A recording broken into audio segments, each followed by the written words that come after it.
हफ्ते भर से ये लोग बाहर नहीं आए। हमें लगा कि शायद काकी को हॉस्पिटल में एडमिट किया होगा, क्योंकि काकी बहुत बीमार रहती है ना। और केतन भाऊ का फोन भी नहीं लग रहा था। और सर इधर के लोग बोल रहे थे कि बहुत बांस मार रहा है, इसलिए हमने आपको बुलाया। बड़े दरवाजा खोलो।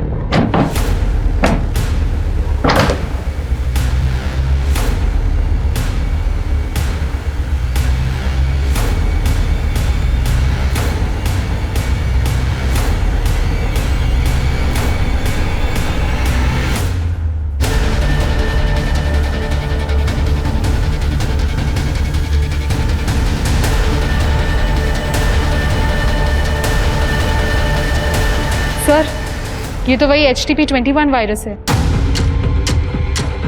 ये सेक्सुअली ट्रांसमिट होता है ना? जी सर। सर माँ बेटे थे दोनों, ऐसा कैसा पॉसिबल है? सोलापुर में 2 और संदिग्ध मौतें हुई। एक 90 साल की महिला और उनके 65 साल के बेटे की उसी HTP-21 वायरस से। इस वायरस के चलते हुए अब तक 30 मौतें दर्ज हो चुकी हैं, लेकिन अब तक डॉक्टर्स पता नहीं लगा पाए ये वायरस आउटब्रेक कैसे हुआ और इसे कैसे रोका जाए। इंसान को एक सामाजिक प्राणी माना गया है। हम सब समाज का एक अभिन्न अंग है। समाज हमारी सुरक्षा करता है और हम समाज की। पर कहते हैं ना, एक गंदी मछली पूरे तालाब को गंदा कर देती है। वैसे ही एक इंसान और उसका गलत मकसद पूरे समाज की जड़ें हिलाकर रख देता है। नमस्कार, मैं सोनाली कुलकर्णी आपका स्वागत करती हूँ क्राइम पेट्रोल सतर्क के इस नए एपिसोड में। आज की हमारी कहानी एक ऐसे हादसे की है जिसमें अनगिनत लोगों की जानें गई, कई परिवार उजड़ गए, सिर्फ एक इंसान के गुनाहों की वजह से। जनजीवन पार्टी जिंदाबाद! जनजीवन पार्टी जिंदाबाद! जनजीवन पार्टी जिंदाबाद! बसा, हमारे जनजीवन पार्टी ने हमारे सभी मेंबर्स के काम को देखते हुए और पार्टी की प्रेसिडेंट से डिस्कस करने के बाद हमारी जनजीवन पार्टी ने यह डिसाइड किया है कि सोलापुर यूथ विंग को इसके आगे जय निकम लीड करेगा।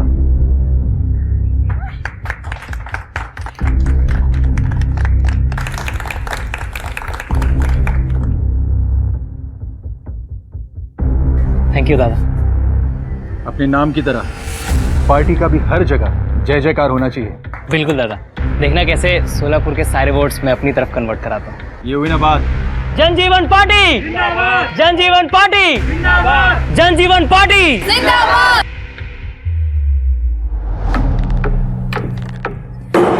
दादा, तू म्हणाला होतास की यूथ विंगची हेड तू मला बनवशील। पूरा साल मैंने उसके लिए मेहनत की और अब ये जय। जानवी, सोशल मीडिया पे सिर्फ फोटो डालना मतलब मेहनत करना नाही होता। आणि राहिला प्रश्न जयचा, तर पार्टीचं कुठलंही काम असो, पेड़ लगाना हो, गड्ढे बुझाने हो या कोई धरना देना हो, पार्टी के हर एक काम को वो आगे से लीड करता है। तुम्हारे बाद में उसने पार्टी ज्वाइन की है, फिर भी जाके पूछो सोलापुर में, हर एक बंदा उसे जानता है। पर दादा, मैं आपकी बहन हूं, उसका कोई फायदा नहीं। ये आजकल काही चालत नहीं। तुम भी मेहनत करो, पार्टी का काम आगे बढ़ाओ। मैं खुद बात करूंगा तेरे पोस्ट के लिए, पर सिर्फ तुम मेरी बहन हो इसलिए नहीं। शांत हो।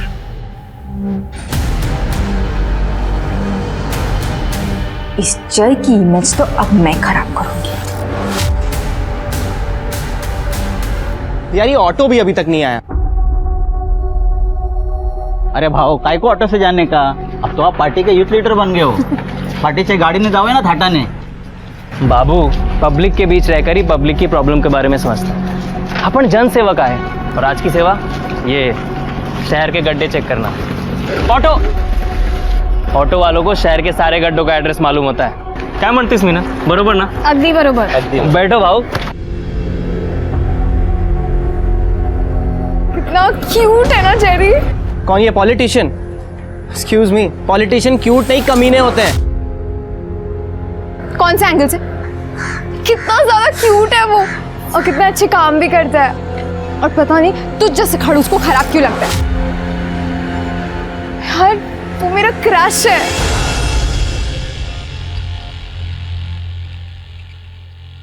आई काय करतेस बाबा, बोलो ना आई को. ना बाबा, ना ना ना ना ना, माँ बेटे के बीच में मैं कुछ नहीं बोलूंगा. पता चला मेरे को नजर की तरह उतार के फेंक दिया. रिस्कच नको. गप्पा बसाओ दोनों. मेरी और मेरी आस्था के बीच मत आइए. मेरा बेटा तरक्की कर रहा है. पहले कॉलेज में टॉप किया और अब सोलापुर का युवा मोर्चा संभालेगा. देख लेना, मेरा बेटा पूरी दुनिया का मुख्यमंत्री बनेगा. हाँ, दुनिया का मुख्यमंत्री बनेगा. ओ बरोबर. वाह, उधर मेरा घर उजड़ रहा है और इधर मेरा बाप अपने सौतेले परिवार के साथ पार्टी कर रहा है. दादा क्या हुआ? घर उजाड़ा है म्हणजे? आइए अंदर बैठ के बात नहीं है, कोई जरूरत नहीं है. इसकी बीवी प्रीति ने मुझे फोन करके सब कुछ बता दिया है. ये कुछ काम धंधा करता नहीं है, बस यहाँ वहां मुंह मारता रहता है. प्रीति तलाक लेने वाली है. अच्छा है, मुक्त हो जाएगी. कैसा बाप है रे तू?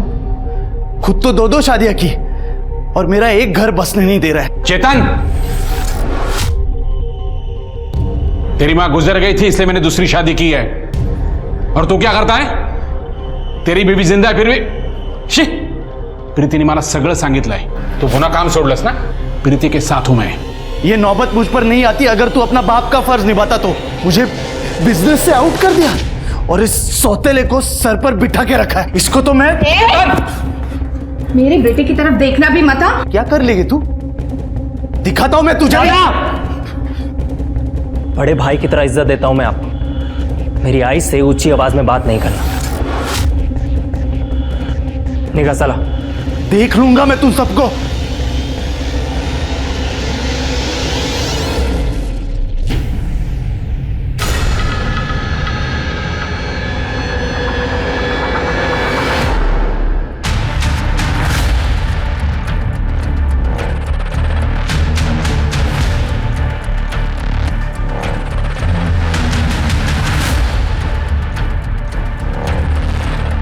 जी कहिए.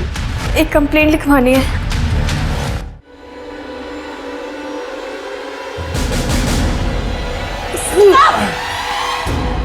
काटने नोचने का नहीं है, बीमारी है, अपने को मालूम है तुमको.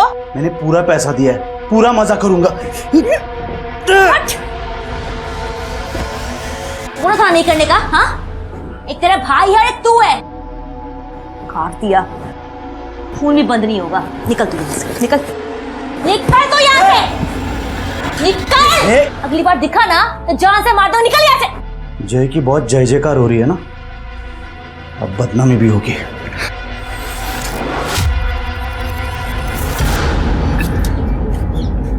भाव थोड़ा सा यहाँ पे डालो ना.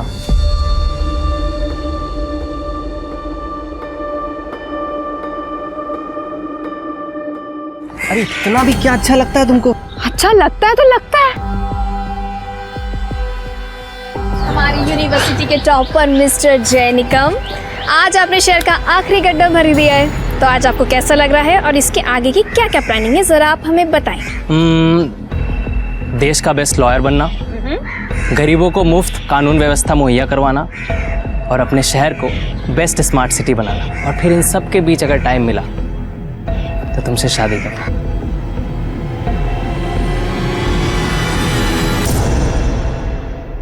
Will you marry me, Meenal Pawar? Mister जय निकम, सच में? ले, तेरा क्रश पहले से ही बुक्ड है. यस. हैप्पी? चले अब.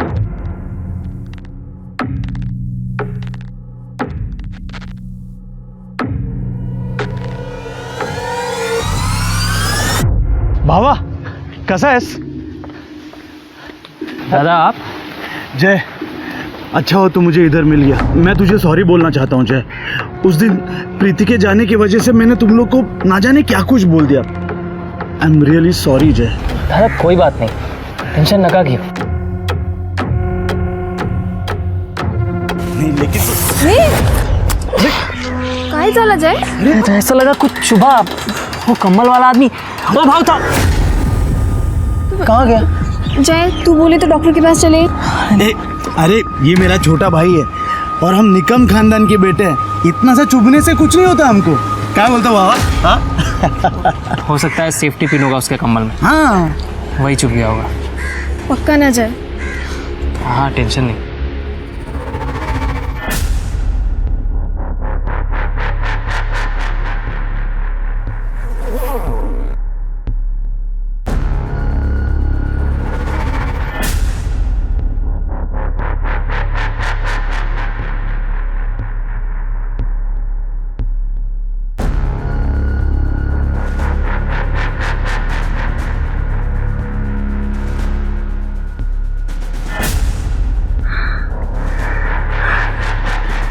बस अब और बर्दाश्त नहीं होता। बस कुछ दिन और।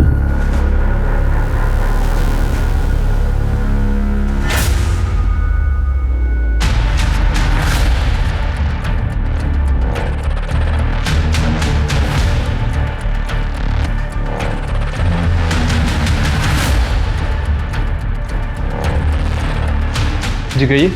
एक कंप्लेंट लिखवानी है। तो मीनल जी, आपका ये कहना है कि आपके बॉयफ्रेंड जय निकम, इनकी मौत एक मर्डर है?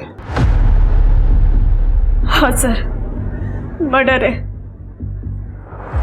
4 दिन पहले रोड पर उस दिन जो कुछ भी हुआ था, जय की उस दिन बहुत तबीयत बिगड़ रही थी। तुरंत तो कुछ नहीं हुआ, शाम तक हमने पार्टी का पूरा काम किया जो जो एजेंडा पर था। जय को अच्छा नहीं लग रहा था। शाम होते होते उसकी हालत बहुत बिगड़ने लगी थी सर। और ये देखिए।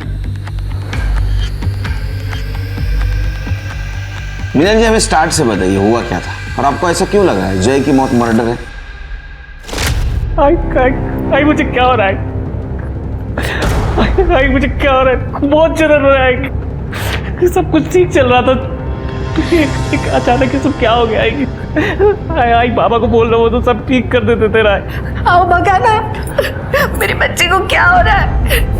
बुलाइए ना किसी को। डॉक्टर जादव को फोन किया है मैंने, वो आते ही होंगे। अंकल, पता नहीं सुबह वो कोई पिन चुभने के बाद से ये सब हो रहा है। मैंने जय को बोला भी था कि डॉक्टर के पास चलते, लेकिन ये चेतन की वजह से जय डॉक्टर के पास भी नहीं गया।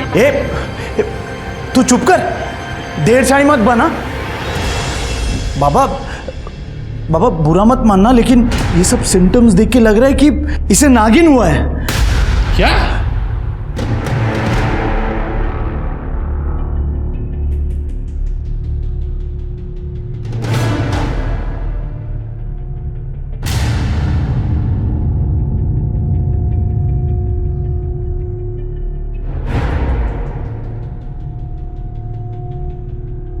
हे नाग देवता, मेरे बेटे की मदद करो, रक्षा करो।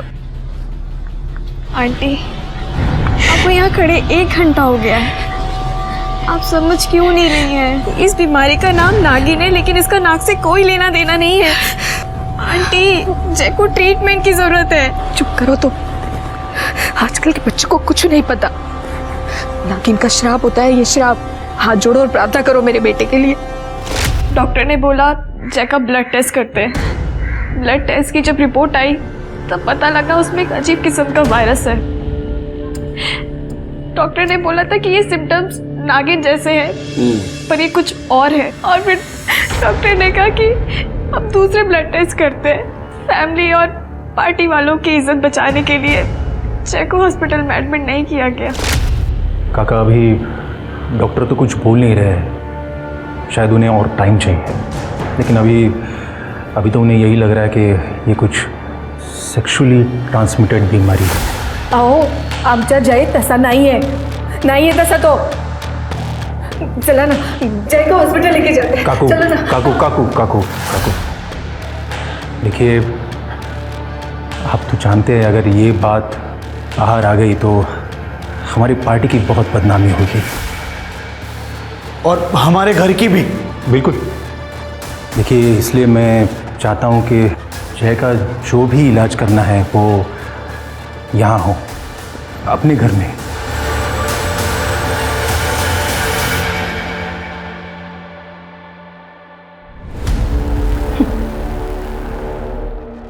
बहुत घमंड था मेरे दादा को तुझ पे, तुम्हारी इमेज पे। अब देखो, तुम्हारी इमेज ने तुम्हें हॉस्पिटल जाने के भी लायक नहीं छोड़ा। जानवी से पंगा लेना किसी के लिए सेफ नहीं होता।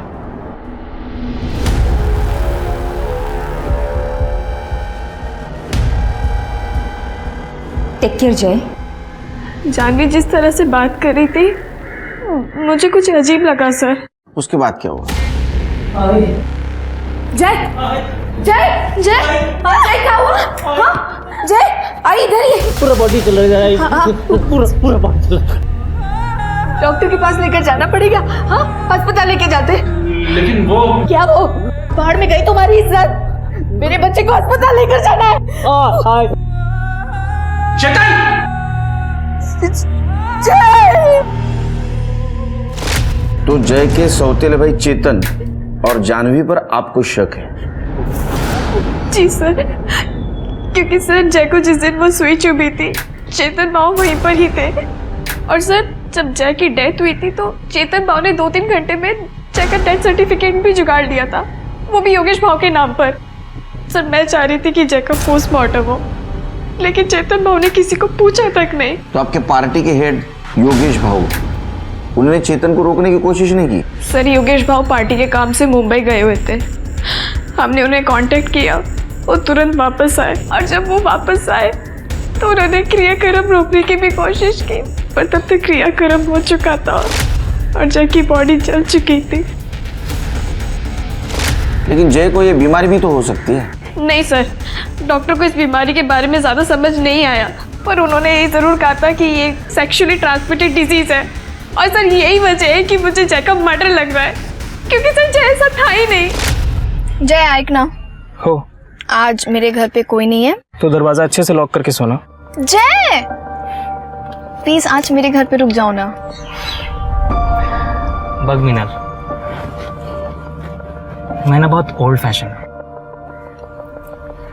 मी तुझ्यावर प्रेम करतो। मैं ना शादी के बाद ही तुझे अपना बनाना चाहता हूँ।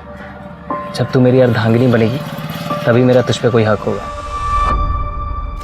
सर प्लीज मैं आपके हाथ जोड़ती हूँ, जय का मर्डर हुआ है, प्लीज आप इस पे इन्वेस्टिगेशन कीजिए सर, प्लीज प्लीज सर। हम जरूर इन्वेस्टिगेट करने की कोशिश करेंगे। अब जाइए। Thank you sir. ये चेतन को बहुत जल्दी थी भाई का अंतिम संस्कार करने की। शिरके, जय के दोस्त और योगेश, उनसे पूछताछ करो। और सबसे इंपॉर्टेंट वो कंबल वाला, उसने ऐसा क्या चुभाया कि जय की मौत हो गई?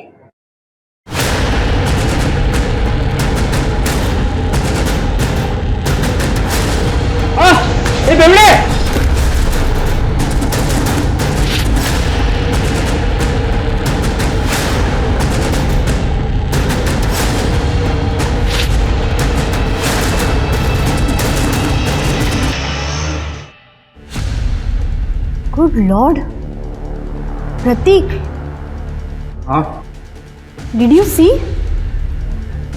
देखो सारी रिपोर्ट पॉजिटिव है। ऐसा लग रहा है सारा शहर अनसेफ सेक्स कर रहा। व्हाट? ये कोई नई किस्म की बीमारी लग रही है, लगता है हमें रिपोर्ट करना चाहिए। Shut up. अरे अच्छा कमाने का मौका मिला है, तुम्हें बर्दाश्त नहीं हो रहा है क्या? जैसे चल रहा है चलने दो।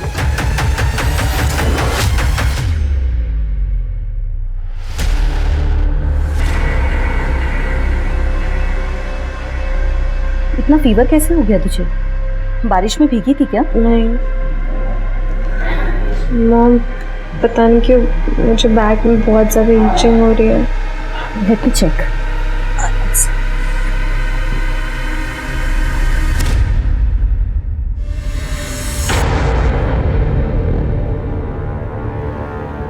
Nathan, Nathan, come here. What happened? ये देखो, हर्पिस नागिन। टेल मी निया, टेल मी, किसके साथ सोकर आई है? तुझे पढ़ने भेजा था या ये सब करने के लिए? वो मैंने सच में ऐसे कुछ नहीं किया, ट्रस्ट मी। ये एक सेक्सुअल डिजीज है निया। एक गॉड फियरिंग इंसान ये सब कभी नहीं करेगा। तूने हमारी फैमिली की नाक कटा दी। वो मैंने ऐसा कुछ नहीं किया है पापा, सच में। Shut up! अब जब तक तू पूरी तरीके से ठीक नहीं हो जाती, यही रहे इस कमरे के अंदर, और तेरा फोन भी मैं अपने साथ लेके जा रही हूँ। प्लीज नहीं, वो मैंने कुछ नहीं किया।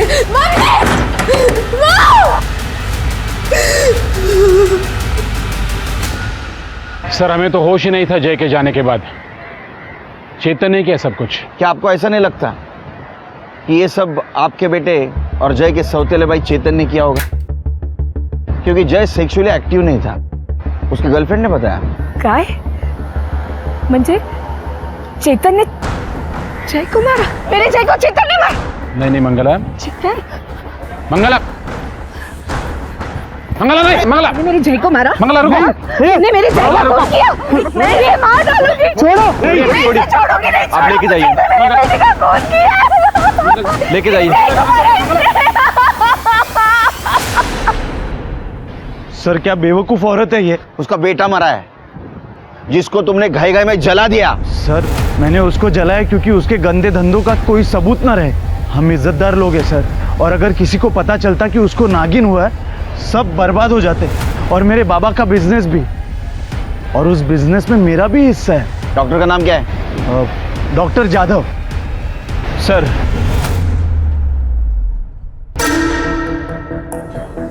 नहीं बाबा, बेटा डरो नहीं, बेटा मत रो, इंजेक्शन ले ले तो जल्दी ठीक हो जाएगा। डॉक्टर साहब मेरा बेटा ठीक नहीं होगा क्या? आपने जो दवाइयाँ बोली थी वो भी दे दी, खूब महंगा है तो औषध। बाबूराव ये HSV है, ये कभी ठीक नहीं होता। ऊपर से तेरा बच्चा प्रीमेच्योर पैदा हुआ था और बहुत कमजोर है, इसलिए बार बार बीमार हो जाता है। इसका मतलब इस बीमारी का कोई इलाज नहीं? नहीं। डॉक्टर साहब जी, हम लोग कावेरी नगर पुलिस स्टेशन से आए हैं। जय निकम की मौत की इन्वेस्टिगेशन कर रहे हैं। आपसे कुछ बात करनी थी। ओके आइए ना। बेटा रो मत, सब ठीक हो जाएगा। Good boy. हाँ डॉक्टर साहब। जय को HSV वायरस ही लग रहा था। मैंने उसका ब्लड टेस्ट करने को बोला था, पर उसका रिपोर्ट आने से पहले ही। डॉक्टर साहब दरअसल ये बीमारी होती कैसे है? यंगस्टर्स जो काफ़ी एक्टिव रहते हैं सेक्सुअली, खासकर अपने मल्टीपल पार्टनर्स के साथ, उनमें ये काफ़ी कॉमन है। पर जय के केस में ऐसा लग तो नहीं रहा था कि उसको ऐसी बीमारी हो सकती है, क्योंकि पहले दिन वो इतना सीवियर नहीं था। उसकी तबीयत एकदम अचानक लास्ट में ही बिगड़ी। पर हमें तो पता चला था कि जय सेक्सुअली एक्टिव नहीं था। हाँ, लेकिन उसके सिम्टम्स तो HSV जैसे ही लग रहे थे। डॉक्टर साहब अब जय की बॉडी तो क्रीमेट कर दी गई है। आपके पास उसका कोई ब्लड सैंपल, कोई ब्लड टिश्यू जो हमारी हेल्प कर सके? देखिए डोंगरे लैब में सब टेस्ट हुए थे, अब वहाँ ट्राई कर सकते हैं, आपको एक आध सैंपल मिल जाए।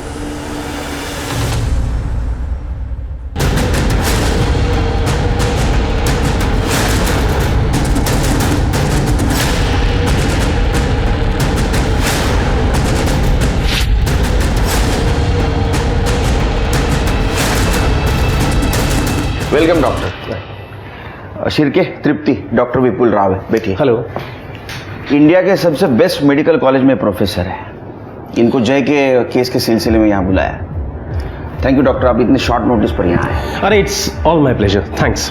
वैसे तो पूरी केस मैंने आपको बता दी है। एनी न्यू इन्फॉर्मेशन, कुछ नया है हमारे पास? हमारा मेन सस्पेक्ट चेतन निकम बहुत ही लालची इंसान है। उसको अपने फादर का बिजनेस चाहिए था। ये सब कुछ करने का उसके पास एक बहुत बड़ा मोटिव है, लेकिन उसका कोई मेडिकल बैकग्राउंड नहीं। डॉक्टर क्या कोई आम आदमी ऐसा कुछ कर सकता है? All okay doctor? एक मिनट सर, फर्स्ट प्रायोरिटी। तृप्ति ओके। ठीक है ना डॉक्टर साहब? हाँ सब ठीक है। देखिए आप इस केस के बारे में मुझे थोड़ा जल्दी बताइए। हमने जय के फैमिली डॉक्टर से बात की। उनका कहना है कि उसको शायद HSV वायरल इन्फेक्शन हुआ था, अचानक से तबीयत बिगड़ गई और ये सब कुछ हुआ। डॉक्टर के लिए ये केस बहुत अजीब था और ये सब कुछ बहुत तेजी से हो गया। हमारे पास कोई ब्लड रिपोर्ट्स या DNA सैंपल्स हैं क्या? जी सर, मैंने डोंगरे लैब से बात की है। वो शाम को फाइल्स लेकर यहीं आ रहे हैं। शाम को? देखिए इतनी सीरियस बात चल रही है और आप लोग इतने आराम से काम कर रहे हैं। केलकर जी, आपके पास जैसे रिपोर्ट्स आती हैं आप सबसे पहले मुझसे कांटेक्ट करेंगे, मुझे भिजवाएंगे वो। Okay, I M clear enough? Thank you. कमाल आदमी है ये, हमसे ज्यादा तो इस डॉक्टर को गाई है। ठीक है, हम हमारा काम करते हैं। जिस एरिया में जय को सुई लगी थी उस एरिया का CCTV फुटेज कलेक्ट करो, मिनल से क्रॉस चेक करो और उस कंबल वाले के बारे में इंफॉर्मेशन निकालो। देखो उस एरिया में किसी ने कुछ देखा क्या। आखिर जय को इस तरह कोई क्यों मारेगा? ये सच में मर्डर है या कोई नई बीमारी? जेरी, एक बात बताओ बेटा, क्या तुम्हारे और निया के बीच कुछ फिजिकल? नो आंटी, ऐसा कुछ भी नहीं है। देखो Jerry, I am telling you clearly, marriage के पहले ये सब करना मतलब सीधे हेल में जाना। आंटी ट्रस्ट मी, ऐसा कुछ भी नहीं हुआ है हमारे बीच में। और एक्चुअली निया को तो ये भी नहीं पता है that I like her. What?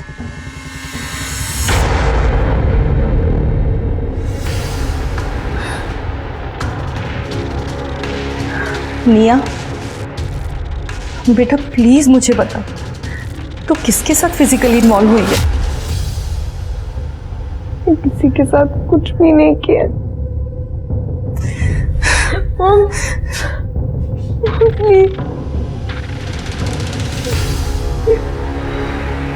नमस्कार। बस आप बस। अरे अरे अरे अरे अरे केळकर साहेब काय हे हा? यावेळी ना आपण एक परमनंट स्लॅब टाकून घेऊया। और वो आपके पार्किंग का भी काम बाकी है ना, वो भी कर लेते इस बार। अरे कदम साहब, पार्किंग नो पार्किंग सब कुछ चलता रहेगा, लेकिन इस सब के बावजूद भी हमारा काम चालू रहना चाहिए। एकदम बराबर। बोलिए, तो मैं क्या सेवा करूं अभी आपकी? वो जय निकम आपका कार्यकर्ता था ना? हाँ, कार्यकर्ता तो था, पर उससे भी ज्यादा छोटी भाई की तरह था मेरे। मैंने खुद उसे पार्टी का सारा काम सिखाया था। और सुनने में आया था कि वो रेड लाइट एरिया में कुछ सोशल वर्क कर रहा है, सेक्स वर्कर्स की हेल्प करना वगैरह। और आखिर भटक गया। लेकिन उसके बावजूद भी आपने उसको पार्टी से नहीं निकाला? नहीं हटाया, क्योंकि उसका सोशल मीडिया पे काफी अच्छा होल्ड था, लोगों के बीच जाकर काम करता था, पार्टी के हर एक काम को आगे से लीड करता था। और अगर ऐसे वक्त में मैं इसे पार्टी से निकाल देता तो फिर पार्टी के लिए तो ये सुसाइडल स्टेप हो जाता। नहीं, हमने सुना आपकी बहन से उसका पंगा था।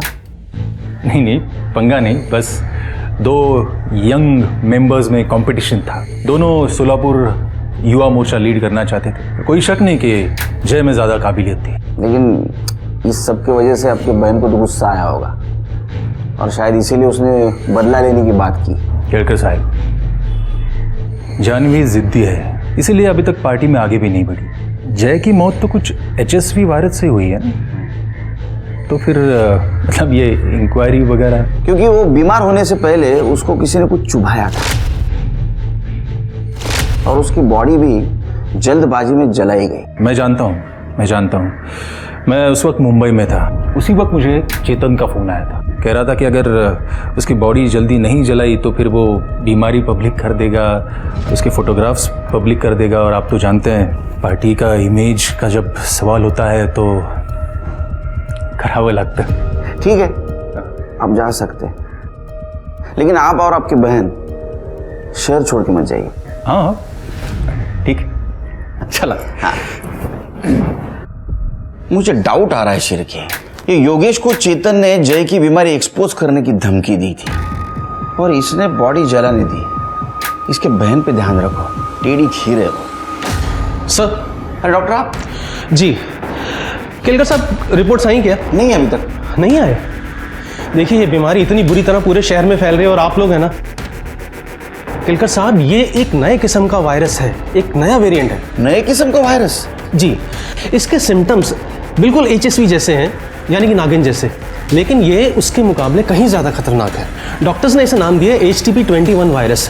HSV एक सेक्सुअली ट्रांसमिटेड डिजीज़ है, और ऐसा लगता है कि HTP-21 भी इसी तरीके से फैल रहा है पूरे शहर में। जय इस बीमारी का पहला पेशेंट था, और अगर हमें उसकी रिपोर्ट्स मिल जाएं तो हमें ये बीमारी ठीक करने में मदद मिल सकती है sir, as simple as that.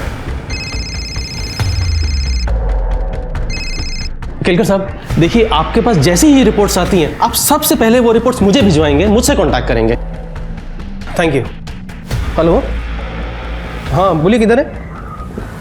Sir, इनकी बातें सुन के तो लग रहा है केस सॉल्व करने नहीं, बल्कि हमसे इन्फॉर्मेशन निकालने के लिए आए हैं। इसका बैकग्राउंड चेक करो। सर। पुलिस अक्सर क्रिमिनल और क्राइम को समझ के परख के क्रिमिनल की मानसिकता पहचानती है और मुजरिम तक पहुंचती है। पर एक वायरस की मानसिकता क्या सुराग दे पाती पुलिस को। इसलिए पुलिस ने अपनी सारी इन्वेस्टिगेशन, शक की सारी सुई ऐसे लोगों की तरफ मोड़ दी जिनका साइंस या मेडिकल बैकग्राउंड हो, पर वहाँ भी उन्हें कुछ ज़्यादा सफलता नहीं मिल रही थी।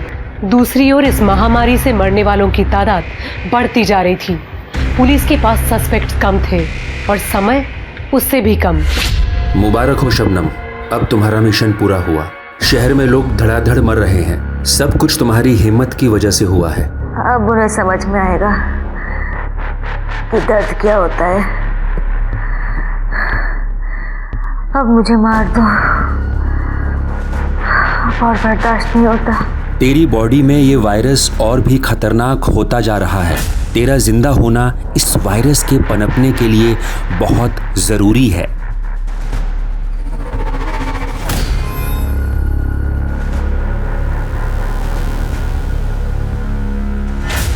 सर, ये चेतन के पीछे एक हवलदार लगाया था और उसकी मेडिकल हिस्ट्री भी चेक की। सर, चेतन ने ना तो कभी किसी मेडिकल हिस्ट्री वाले से बात की है और ना ही कभी उसके टच में रहा है। तो जय को ये बीमारी हुई कैसे? सर, सेम हाल जानवी का भी है।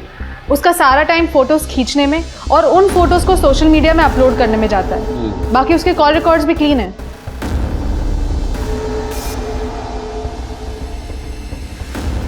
सर, अरे आपको आने में देर हो गई। सॉरी सर, वो मेरी वाइफ चाहती। जय की रिपोर्ट सर। जी दिखाइए जरा। प्रतीक, जय इस केस का पहला पेशेंट था ना? जी, उसके बाद से ही शहर में केसेस बढ़ने स्टार्ट हुए थे।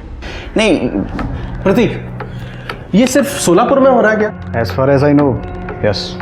केलकर साहब, पूरे देश का मेडिकल डेटा एक्सेस करने का क्लियरेंस पुलिस वालों के पास होता है ना? विपुल जी, काम डाउन, काम डाउन। आपको कंसल्टिंग के लिए यहाँ बुलाया है, इंट्रोगेट करने के लिए नहीं। Okay, I am sorry.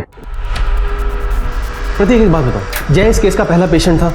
देखिए, अगर जय सोर्स है और अगर हमें उसका ब्लड सैंपल मिल जाए तो हमें ये बीमारी ठीक करने में काफी मदद मिल सकती है, हेल्प मिल सकती है हमें। सर, फिलहाल वर्कलोड काफ़ी ज़्यादा है, पर फिर भी मैं ट्रैक करने की कोशिश करूँगा। I try my best.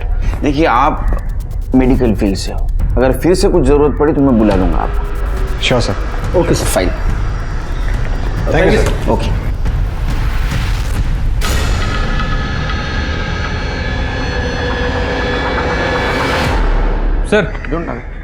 Sir, ये विपुल की हिस्ट्री तो बहुत गड़बड़ है। 1 साल पहले उसे हॉस्पिटल से निकाल दिया गया था। अरे देवा। सर, और तो और इस विपुल को हाइपोकॉन्ड्रिया है। क्या है? हाइपोकॉन्ड्रिया। अच्छा, ये नवीन का है? सर, यानी कोई भी बीमारी से डर, शायद इसलिए वो इतना अजीब बिहेव करता है। मतलब गुस्से वाला, सन की डरा हुआ आदमी। अरे बाप रे, ऐसा आदमी तो टिकिंग टाइम बम से भी डेंजरस होता है। इसके ऊपर नजर रखो। अरे प्रतीक, कहाँ गए थे? ये देखो, एक लड़की की रिपोर्ट मिली है, निया पिंटो। इसकी रिपोर्ट बिल्कुल जय निकम की रिपोर्ट से मैच करती है। अब देखना, इसे यूज करके हम अच्छे पैसे कमाएंगे। बताओ ना, तुम्हें आइडिया कैसे लगा? प्लीज डोंट बी सिक मीरा। इंसानियत कहाँ गई है तुम्हारी? हम जय और निया दोनों की रिपोर्ट पुलिस को देने वाले हैं, दैट्स इट। सर, जय की रिपोर्ट बहुत अजीब थी। HSV इन्फेक्शन था उसे, पर बहुत खतरनाक। HTP-21। सर, जय के बाद हमारे पास लगभग 33 रिपोर्ट्स आई हैं और उनमें से 24 लोगों की बॉडी में सेम वायरस है और ये वायरस अपने आप को बहुत जल्दी कल्टीवेट कर रहा है। सर, मैं आपको एक शॉकिंग केस दिखाता हूँ। ये दोनों केसेस में सिम्टम्स सेम। निया पिंटो।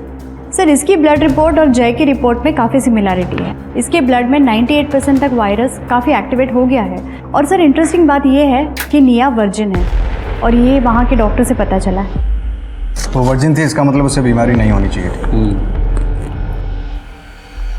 देखिए, मुझे लगता है कि हमें निया और जय, इन दोनों के जो ब्लड सैंपल्स हैं मुंबई भेज देने चाहिए, किसी वायरस के बहुत एडवांस्ड और बड़े लैब। आप वो सैंपल्स मुझे दे दीजिए, मैं खुद भिजवा देता हूँ। अरे आप क्यों तकलीफ कर रहे हैं विमल जी? सिर्फ ये सैंपल उस लैब में मुंबई भिजवा देना और रिपोर्ट जल्द से जल्द मंगवा लेना। अच्छा, इसके पहले ऐसी बीमारी कभी फैली है? जी सर, महामारी होती है, पर ये उससे अलग है। I mean, टारगेटेड बीमारी है। और सर, इसके पीछे एक थियरी भी है। क्या? सर, जब भी कोई फार्मा कंपनी अपनी नई ड्रग लॉन्च करती है तो उसका सक्सेस बीमार लोगों से डायरेक्टली प्रोपोर्शनेट होता है। आप जानते हैं ऐसे किसी नए ड्रग को? हाँ sir, the leading pharma private limited ये कंपनी सेक्सुअली ट्रांसमिटेड वायरस पर रिसर्च कर रही है। पर सर इंडिया में HSV इन्फेक्टेड लोग बहुत कम हैं, I mean life threatening cases. इसको अटेंशन तभी मिलेगा जब केसेस बढ़ेंगी और लोग मरेंगे। शिरके, ये लीडिंग फार्मा कंपनी के बारे में पूछताछ करो, और वो निया के डॉक्टर, उनसे पूछो निया से कब मिल सकते। मेरे मॉम डैड कहाँ हैं? पता नहीं, तुम आराम करो। एक्सक्यूज मी, निया, हम जय निकम की डेथ को इन्वेस्टिगेट कर रहे हैं। उसी सिलसिले में हमें तुमसे कुछ क्वेश्चंस पूछने हैं। निया, तुम्हारे ब्लड रिपोर्ट से पता चला है कि तुम्हें भी वही बीमारी हुई है जो जय को हुई थी। जय को भी? हाँ निया, 19 सितंबर की सुबह जय को कुछ चुभाया गया था, जिसके बाद उसकी तबीयत बहुत बिगड़ गई थी। 19 सितंबर, उस दिन शाम को मैं कॉलेज से शाम को घर जा रही थी, तब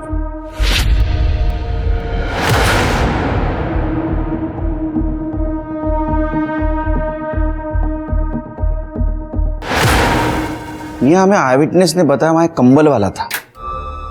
क्या तुम उसको जानती हो? देखा था उसको? नहीं। तृप्ति, उस एरिया में CCTV का पता करो। जी सर। सर वो लीडिंग फार्मा वालों का तो हाथ नहीं लग रहा है। वो लोग HIV की दवा पे टेस्टिंग कर रहे हैं। उसके CEO से मेरी बात हुई है, उन्होंने अपना डेटा भी भेजा है।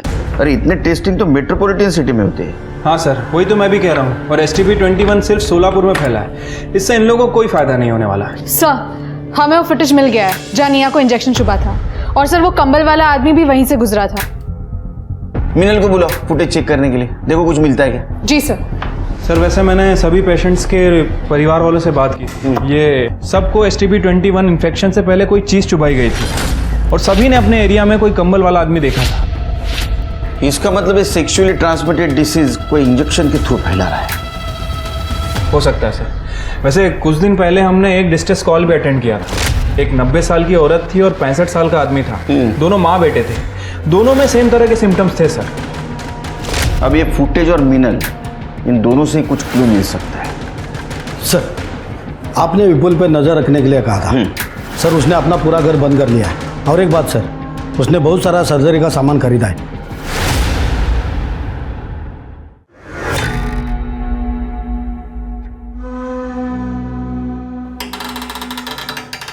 आई सॉरी आई, मुझे ये करना पड़ेगा, नहीं तो मैं मर जाऊंगा आई, और मैं मरना नहीं चाहता।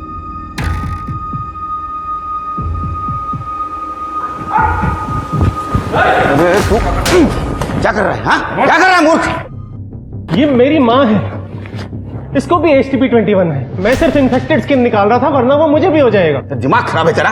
हाँ, ये रोग कंटेजियस नहीं है। अगर ऐसा होता तो पूरा शहर बीमार हो जाता, मर जाता पूरा शहर। कोई इस बीमारी को इंजेक्शन के थ्रू फैला रहा है। क्यों चला?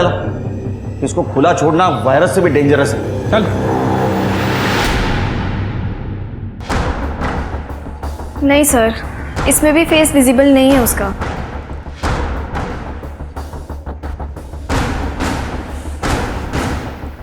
सर इसे कहीं तो देखा है।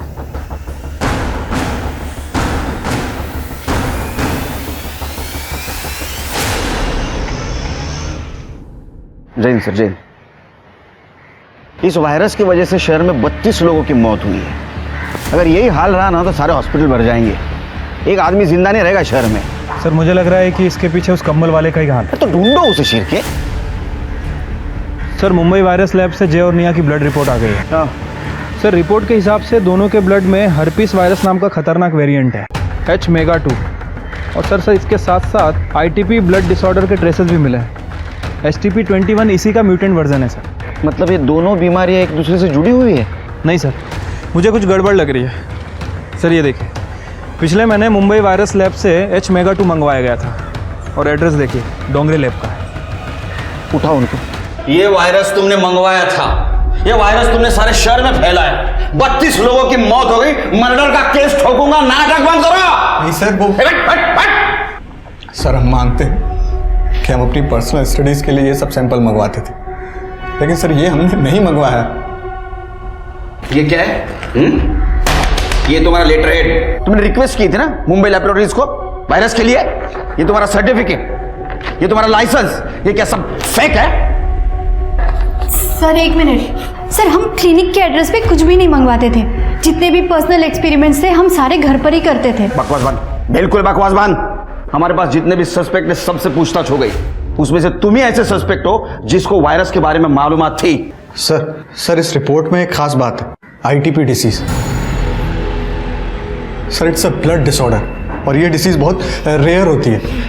इस डिसीज में ब्रूसिंग होती है, ब्लीडिंग होती है। सर हम रिक्वेस्ट कर रहे हैं आपसे, आप हमारे कहने पर प्लीज़ सर मेडिकल एसोसिएशन से लिस्ट चेक करवा लीजिए, आपको सब कुछ मिल जाए।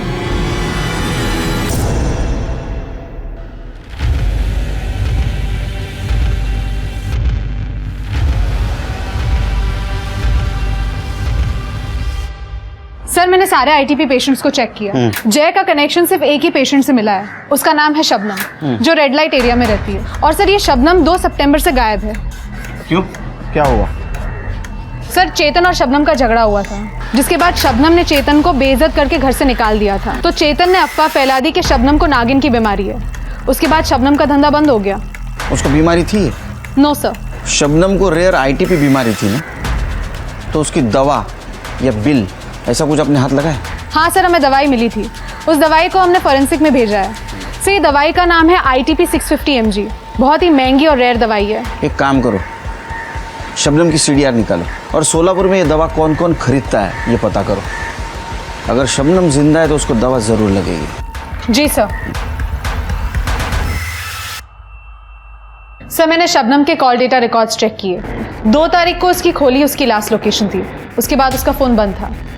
और सर मैंने शबनम की दवाइयाँ भी चेक की, जैसा कि आपने कहा था। अगर ये शबनम वाकई जिंदा है तो कोई ना कोई इसे दवाई ज़रूर दे रहा है सर। वैसे सोलापुर इंडस्ट्रियल कंपाउंड के पास एक मिल है सर, जो कई दिनों से बंद पड़ी है, और वहाँ पे एक मेडिकल स्टोर है। वहाँ रिसेंटली STP-21 की दवाई खरीदी गई है, लेकिन कमाल की बात यह है कि उस एरिया में इसका एक भी पेशेंट नहीं। सुनसान जगह बंद पड़ी मिल।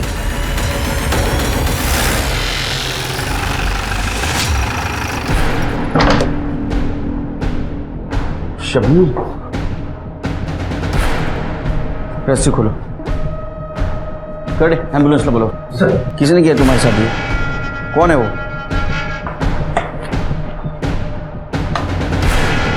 सर ये डस्टबिन में से PPE किट, इंजेक्शन और ग्लव्स मिले। फॉरेंसिक के लिए भेज दो। Yes sir. शेर के, ये अफवाह चेतन ने फैलाई थी ना, उठाओ उसको। पहले शबनम के बारे में अफवाह फैलाई क्योंकि उसने रुक घर से धक्के मार के निकाल दिया था, और बाद में ये सारी बीमारी तूने शहर में फैलाई। सर वो एक सेक्स वर्कर एक इज्जतदार आदमी को ऐसे भगा दे, बुरा नहीं लगेगा क्या? सेक्स वर्कर को इज्जत नहीं, और उसके पास जाने वाले मर्द को बहुत इज्जत है। हाँ, उसको बदनाम करके तेरा पेट नहीं भरा, इसलिए तूने उसको किडनैप किया, अपने भाई का मर्डर कर दिया। नहीं सर। ये कौन है? पहचाना? तू है ना कंबल ओढ़ के सारे शहर में घूम रहा है ना, इंजेक्शन मारते? सर बगा ना, उसका कॉम्प्लेक्शन और मेरा कॉम्प्लेक्शन अलग है सर। सर जिस दिन शबनम गायब हुई थी, मैं मेरी बीवी के घर पे गया था उसको मनाने। सर मैंने जय को सच में नहीं मारा है।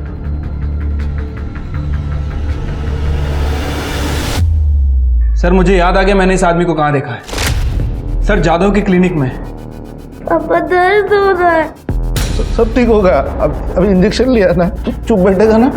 ये देख, मेरा कड़ा है ना, वैसे कड़ा ला के दूंगा तुझे। और उन सबको इंजेक्शन तू दे रहा था ना? तेरे से पूछ रहा हूं, तू दे रहा था ना इंजेक्शन? बोलता क्यों नहीं, बोल। हाँ 5:30 मेंटल घरी आलो। सर इस बाबूराव को बहुत तोड़ा, लेकिन कुछ बोल नहीं रहा है सर। इसका मतलब ये महामारी उसने नहीं फैलाई?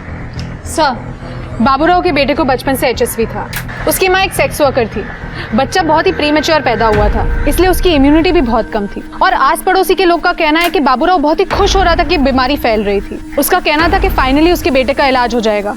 इसका मतलब ये महामारी बाबूराव ने नहीं फैलाई, वो सिर्फ अपने बच्चे के इलाज के लिए सब कुछ कर रहा था। हो सकता है सर। वैसे मैंने शबनम की मेडिकल रिपोर्ट भी चेक की। शबनम को अभी तक होश नहीं आया सर, लेकिन उसकी बॉडी पे इस तरह के पंचर वुंड्स है, जैसे लगता है कि किसी ने गलत तरीके से उसका ब्लड निकाला है। तो हो सकता है जिसने ब्लड निकाला उसको ब्लड निकालने का तरीका मालूम नहीं था। जैसे कि बाबूराव। सर बाबूराव हो सकता है, लेकिन वो मुंबई से इतनी अच्छी इंग्लिश लिख के वो वायरस नहीं मंगवा सकता। उसका फ़ोन चेक करो। सर क्लब के फिंगरप्रिंट्स मैच हो गए।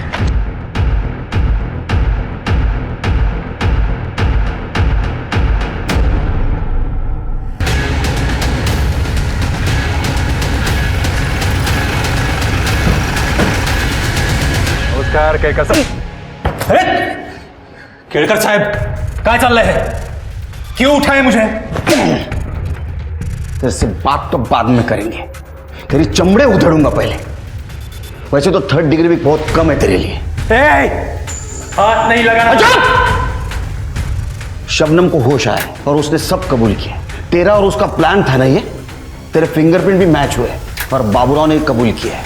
ये HTP-21 वायरस बाबूराव इंजेक्ट करता था ना। 47 लोगों की जान गई है। 47 लोगों का मर्डर किया है तुमने। हाँ, किया है मैंने मर्डर, पर मारना सिर्फ एक को चाहता था मैं, उस जय को। मेरे पीछे आके मेरी पोजीशन ले रहा था वो। आज तक पार्टी ने कभी मुझे टिकट नहीं दिया। मेरे एरिया में अगर उसे टिकट दे देती पार्टी तो मेरी इज्जत तो, इसलिए बदला लेना चाहता था मैं। उसी वक्त इस शबनम के बीमारी के बारे में मुझे पता चला। शबनम, रो क्यों रही हो? कुछ प्रॉब्लम है? साहब आप कितने अच्छे हैं। और वो चेतन, उसने हमारा धंधा बंद करवा दिया। बोलता कि मुझे नागिन है। अब कोई ग्राहक भी नहीं है मेरे पास, कोई नहीं आता मेरे करीब। निकम भाइयों ने तो मेरे भी नाक में दम करके रखा है। मेरा बस चले तो मैं ऐसे हर मर्द को नागिन की बीमारी दे दूं, तब इन्हें पता चलेगा कि इज्जत उतारना किसे कहते हैं। मैंने रिसर्च किया, तब मुझे पता चला इस बीमारी का डेडली वेरिएंट मुंबई में है। तभी मैंने मेरे स्वीपर बाबूराव को डोंगरे लैबोरेटरी में काम पे लगा दिया। मैं जानता था उसके बेटे को वही बीमारी है। मैंने उससे कहा कि ये बीमारी अगर लोगों में फैलेगी ना तो गवर्नमेंट इस पे दवा निकालेगी, तेरे बेटे का फ्री इलाज हो सकता है। फिर क्या, बाबूराव हर एक बात मानने लगा मेरी।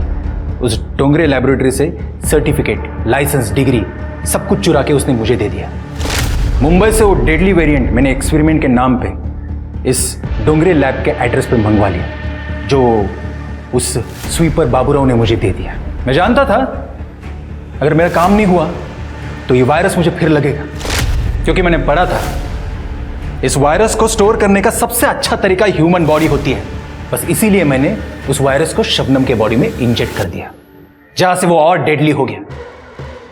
फिर क्या, बाबूराव ने उस वायरस को जय के बॉडी में इंजेक्ट कर दिया। उसी दिन जय ने ब्लड डोनेट किया और लोग धड़ाधड़ मरने लगे। मैं जानता था इस बात का मुझे पॉलिटिकल एडवांटेज भी मिलेगा।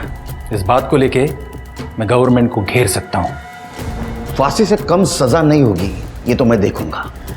कुछ नहीं कर पाओगे तुम, बाहर आ जाऊंगा मैं। योगेश, शबनम और बाबूराव किसी वायरस से कम नहीं लगते। याद रखिए, इंसान है तो उसकी इज्जत है।